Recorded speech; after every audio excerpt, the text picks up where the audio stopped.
안녕하세요. 박형림 목사입니다. 오늘은 신앙생활을 하는 가운데 내 인생이 초라하게 느껴질 때는 어떻게 해야 되는지에 대해서 생각을 좀 해보려고 합니다.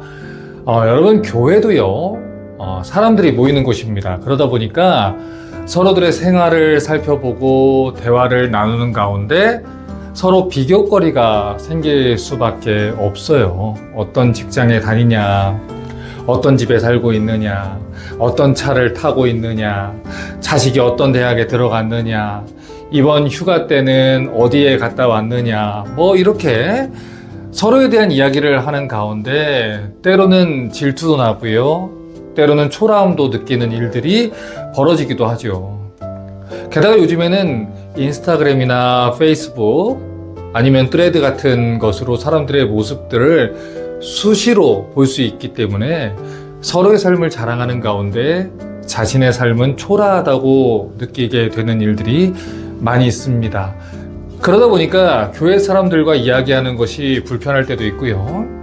사람들과 어울리는 가운데 원치 않는 스트레스를 받게 되는 경우가 있어요. 그리고 내 인생에 힘든 시기가 찾아오거나 남들처럼 그 빛나는 순간이 나에게 찾아오지 않는다 라는 그런 생각이 들 때는 자신의 인생이 굉장히 초라하게 느껴지면서 어려운 시간들을 보내기도 하지요. 자, 그러면 어떻게 해야 될까요? 우리는 예수님을 믿는 사람들인데, 예수님 때문에 기쁨을 누리고 신앙생활을 해야 되는 사람들인데, 아니 가뜩이나 인생이 살기 힘든데 교회에서도 교회 사람들에게까지도 이런 감정을 느끼고 성도들이 서로를 막 보면서 또 비교를 하고 초라함을 느끼고 질투를 느끼게 된다면 어떻게 이 신앙생활을 잘할 수 있겠습니까? 여러분, 제가 이번 주에 책을 읽다가 굉장히 놀라운 이 깨달음을 하나 배웠어요. 이 저자가 예전에 유행했던 응답하라 1988 같은 이 드라마를 보면은 그 세대 사람들이 나름 이 행복해 보이는 것을 본다는 거지요. 그런데 왜 그렇게 행복해 보일까? 그런 고민을 좀 했답니다. 그러다가 결론을 내렸는데 그 시대는 정보가 부족한 시대였기 때문에 행복했다. 이렇게 결론을 내린 거예요. 예를 들면 이런 것이죠. 19살짜리 래퍼가 얼마만큼 돈을 버느냐, 아니면 15살짜리가 사업으로 얼마나 벌고 있고 유산을 상속받은 젊은 사람이 얼마나 사치스러운 삶을 즐기면서 살아가는지, 동네에 있는 각각의 집들의 집값이 각각 얼마인지도 정확하게 확인할 수가 없고 오늘 저 사람이 먹은 저녁값이 얼마나 되는지도 정확히 알 수 없었기 때문에 자기의 인생이 조금 더 집중할 수 있었다는 것입니다. 자, 그러면서 이 저자가 이런 말을 했어요. 모르는 것에는 질투를 느낄 수 없다. 여러분, 맞는 말이죠. 우리는 너무 많은 것을 알고 있어요. 너무 많은 정보를 들어요. 그래서 너무 많은 것에 질투와 부러움을 느끼면서 살아요. 방금 전까지 떡볶이를 맛있게 막 먹고 있다가도 이 핸드폰으로 보다가 내 친구가 오마카세를 먹는다는 사실에 질투를 느끼고, 방금 전까지 워터파크에서 수영장에서 재밌게 잘 놀다 와놓고서 내 친구가 저기 동남아에 있는 어떤 바닷가에서 휴가를 누리고 있다, 이런 사진들을 딱 보고 나서 내 인생은 왜 이렇게 구질구질할까, 이런 생각을 하는 게 우리입니다. 여러분, 그래서요, 이 시간 나름대로 우리가 답을 좀 찾아보면 좋겠습니다. 방금 전에 말씀드렸듯이 교회도 사람들이 사는 곳입니다. 사람들이 사는 이야기가 있는 곳이고요. 사람들의 소식이 계속 들리는 곳이지요. 그렇기 때문에 중요한 것은 나에게 안 좋은 생각을 가져다 주는 이 정보들을 여러분이 차단을 하셔야 된다는 거예요. 그래서 내 인생이 초라하게 느껴질 때 해야 되는 첫 번째 해결책은 이겁니다. 교회에서 모일 때는요, 하나님 이야기를 해야 된다는 거예요. 여러분, 율법의 핵심 내용이 무엇입니까? 하나님 사랑과 이웃 사랑이에요. 사랑이 율법의 완성이다라고 말씀하셨죠. 그런데 내가 이야기하는 내용 때문에 다른 사람이 초라함을 느끼거나 박탈감을 느껴요. 그러면 그 이야기는 적어도 하지 않을 수 있어야 하는 거죠.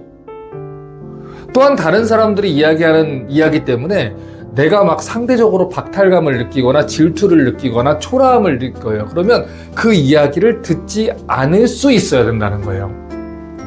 자, 그러므로 여러분, 모이면 하나님 이야기를 하셔야 돼요.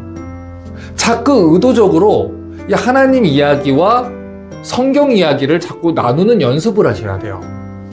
누구 자식이 어디 대학에 갔느니, 누가 어느 여행을 다녀왔느니, 이런 얘기를 하지 마시고, 오늘 이 설교 시간에 하나님 말씀이 나에게 무엇이라고 했는지, 그 말씀대로 내가 어떻게 살려고 결단했는지, 오로지 말씀과 하나님께만 초점을 두고 신앙생활을 하도록 하셔야 된다는 거예요. 여러분, 그래서 소그룹 나눔을 할 때 보통의 경우에 자기 삶을 막 나누기가 좀 그러니까, 말씀에 비추어서 삶을 나누기가 그러니까 자꾸 외부적인 자랑 이야기, 외부에서 내 삶이 얼마나 예쁘게 포장되어 있는 이야기를 하다가 말씀 이야기는 정작 나누지 않을 때가 있거든요. 그 부작용이 여기서 터지는 거예요. 여러분, 목욕탕에 몸을 씻으러 갔으면 다 빨가벗고 씻어야 되는 겁니다. 그런데 외부적으로 내가 얼마만큼 좋은 걸 갖고 있고 멋있는 옷을 입었고 멋있는 백을 들었고 그걸 보여주기 위해서 옷을 벗지 않으면요, 거기서 씻지 못하게 되고 벗은 사람과 벗지 않은 사람들 사이에서 위화감이 생겨서 절대로 이 같은 일을 할 수가 없는 거예요. 그래서 여러분, 하나님 이야기를 하세요. 말씀 이야기를 하세요.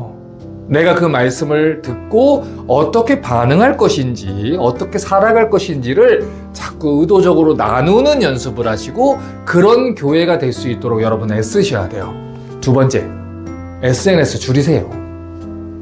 여러분, 견물생심이라고 했거든요.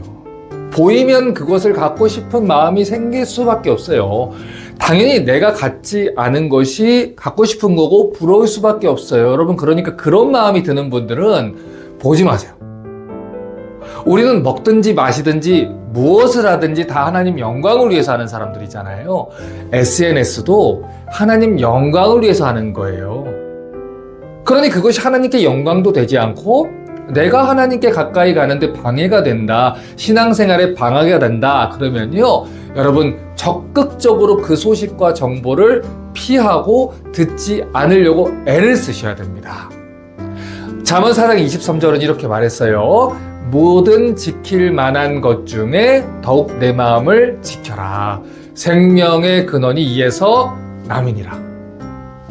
마음이 병들면 몸도 병들게 되어 있고요, 관계도 병들게 되어 있고요, 신앙생활도 병들게 되어 있어요. 여러분, 그러므로 그 어떤 것보다 여러분의 마음을 지키셔야 돼요. 그것을 위해서 최선을 다하셔야 돼요.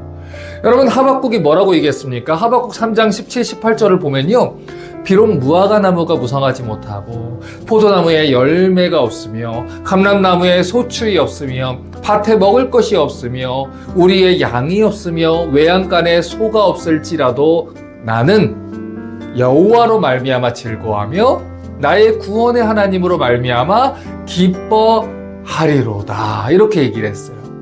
여러분, 하박국이 이 말씀을 기록하던 그 시기에는 이 나라가 바벨론의 글에 완전히 멸망하던 시대입니다. 주변 국가들을 보면 내 인생이 너무 초라하고 비참한 것이지요. 그런데 하박국이 눈을 누구에게 둡니까? 하나님에게 두는 거예요.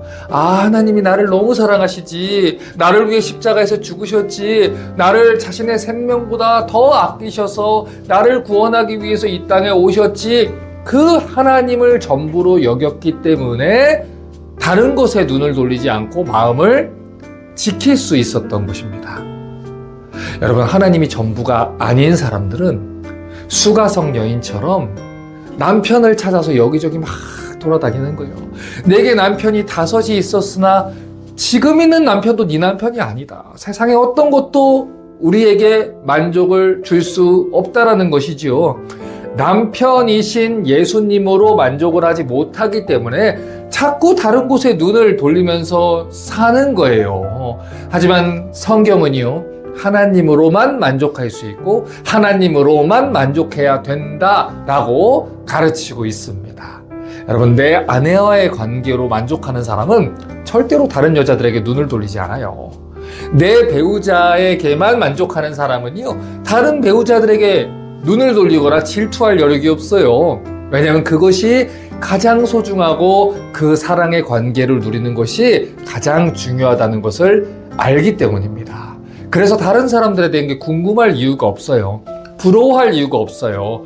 우리가 사모하고 바라야 하는 것은 오직 나를 사랑하사 나를 위해서 십자가에 죽으신 예수 그리스도십니다.